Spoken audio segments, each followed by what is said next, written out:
আমি মাননীয় মন্ত্রী মহোদয়কে একটু দৃষ্টি আকর্ষণ করে বলতে চাই,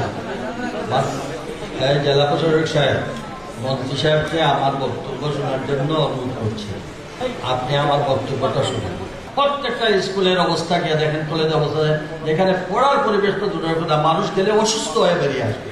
প্রধান শিক্ষক সৃষ্ট পদ হইল 50টি, এখানে শূন্য পদ 50টি। নাউজুবিল্লাহ।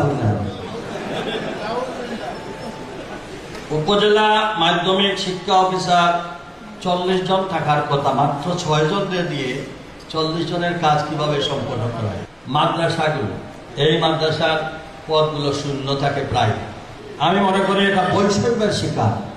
আমার এই জেলায় বেসিক যেখানে প্রাইমারি স্কুল, সেই প্রাইমারি স্কুলের 850টি পদ শূন্য রেখে কিভাবে এই এলাকার শিক্ষার মান বাড়াতে পারে? আমি জানতে চাই এই 850টি পদ কবে পূর্ণ হবে? মাধ্যমিক উচ্চ মাধ্যমিকের প্রধান শিক্ষক সৃষ্ট পদ হইল 50টি, এখানে শূন্য পদ 50টি। নাউজুবিল্লাহ।